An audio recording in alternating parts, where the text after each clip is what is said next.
I've always wanted to upload a YouTube video, but the thoughts of how exciting that would be never outweighed the fear of putting myself out there and the difficulty to find motivation for something that was so different from what I normally do day to day. And today, I still can't say that's completely changed. But lately, I've experienced more emotional turmoil than younger and naive Brian would have ever expected, and it's caused me to be in constant search of how to heal. From finding yourself through exploring what life has to offer, overspending as a form of therapy, letting go and moving on, or crying after laughing like the Pablo Pascal meme, healing is a distinct and personal process to everyone. Healing from the ways that life breaks us down is critical to personal development, yet it can be hard to talk about, so let's talk about it. As a reminder to myself and as a timestamp of where I'm currently at, let's talk about self-care and self-healing from the perspective of a first-year graduate student.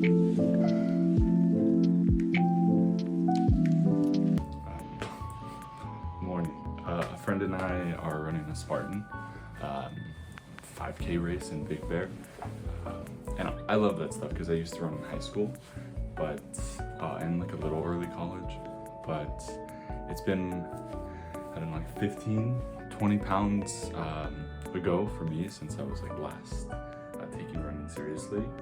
And so, man, does it feel heavier. And on top of that, the Spartan is 2 weeks out, and I am not ready.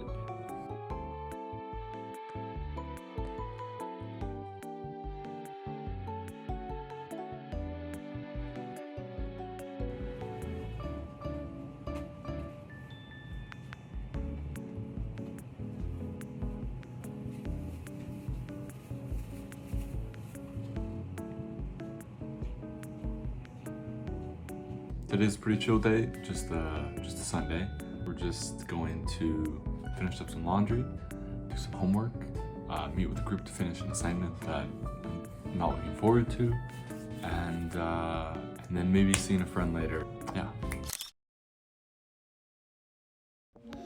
Now, disclaimer, I'm no expert and I'm constantly learning as life goes on, and my thoughts are only a product of my personal and vicarious experiences. The context for my emotional nosedive was due to a slow and long-term breakup. Although self-love and healing is different for everyone, I feel there are some common themes. In modern day, I feel there are so many ways to distract us from the parts of our life that make us unhappy. From drinking and other drugs, casual online dating, and the freedom to go wherever on a whim, it's not hard to find something that gives us that instant short-term gratification, especially in college, and especially since Trader Joe's has some delicious $3 wines. Not a sponsor, you didn't hear from me. Anyways, personally, my short-term coping mechanisms, they involve seeking external validation or things that make me feel better in the moment. Casual drinking, grocery shopping, and dating are some examples. Regardless of what the short-term coping mechanism is, I feel there's a common theme of I don't feel good right now. I don't want to feel bad. I want to feel something else. But it's not bad to feel bad. It can be visceral and overwhelming, and it's especially awful when it looks like everyone around you is living their best life. But it's okay to not feel okay. In fact, I'd argue it's a part of life. Oh, it's like a random thing, but for my birthday like 2 weeks ago, I got this cute plant for this is Phil, and he's a cutie, and I really hope that I don't kill him. It's well known why short-term coping is so attractive. It's an escape. The easiest way to move forward in life is to phase out the parts of it that are difficult to confront. On the other hand, everyone has at least heard about the 7 stages of separation or grieving.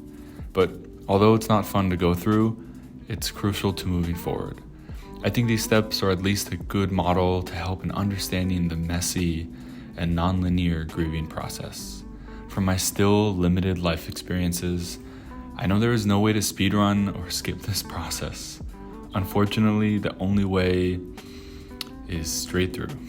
But as tempting as short-term coping mechanisms always are, it seems they only lead to a cycle of avoidance and temporary relief for the grieving process, ultimately keeping us from solving the issue with a more permanent solution and from getting back to our own peace. Personally, I always feel like I put too much pressure on myself to maintain a sense of normalcy for myself and for those around me. But sometimes things aren't great, and it's okay to learn to let go, to express how you're really feeling, to be real with yourself, letting out a pent-up cry, screaming into a pillow, punching an inanimate object, or whatever that means to you. It is not as early as I wanted it to be, but we have a morning run that I'm not super looking forward to. Wait, no. Actually, we need this. This is healthy. This is good. Yeah, let's get it.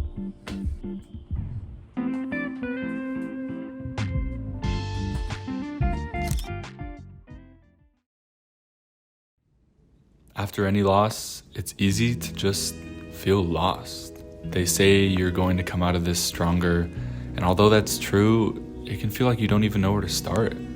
The future feels uncertain, and you start to question what you're doing in life, why you're doing it, and if it even makes sense anymore. All while going through the withdrawals from what you once had every day.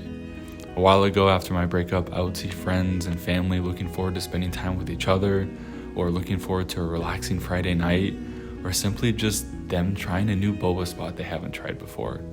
And it was frustrating for me because I wanted to be able to look forward to the same things, but I just didn't. Like looking at life with the opposite of rose-colored glasses. And after some time, though, I realized how much I'd been putting off friends, family, personal hobbies, or even me time for the relationship that I was in. And I'm responsible for this, but eventually it showed me to search for a way to redefine what a good life balance looks like. And for me, learning important lessons, nourishing close relationships, and gaining a deeper understanding of myself through life's rejections and failures has brought me to where I am today. I think that the ability to learn from failure is kind of a gift and always the goal. You know, failure doesn't happen for no reason, and it doesn't stand alone with no purpose, whether you're in it now or you're looking back at it. And more importantly, I think it's important for us to accept ourselves, to accept who we were, how we could have done better, how we're different than we are today, and to accept how we're different than we were before, but still ourselves. And, you know, I'm still going through it too, and anything related to our personal emotions is way easier said than done. But I feel like this is the way to move forward with life in general. No credit to me, because this is an excerpt from a conversation in a movie, but I think about it often. If you're going through a tough time, maybe you feel like you're not where you want to be. Like you're supposed to be somewhere else. But if you could snap your fingers right now and be wherever you want, I bet you'd still feel that way. Not in the right place. The point is, you shouldn't get so hung up on where you'd rather be that you forget to make the most of where you are. In other words, take a break from worrying about the things you can't control. Live a little. When I was younger, I would see Ryan Gosling in the movie Crazy Stupid Love or La La Land and think, when I'm older, I want to work out to have that body. Or I'd see Smarter Every Day, Valspire, Yes Theory, or PewDiePie and say, when I'm older, I'll make my first YouTube video. But as I grew up, and even today, I continue to question if I'm running out of time to live life, whatever that means. The truth is, you're never running out of time, but life is happening right now. There are always a million reasons not to do something, fear being a big contributor to those reasons, I feel. But if there's something that you've been wanting to try for however long, now is probably a good time to try it. You always have a choice, even when it feels like you don't.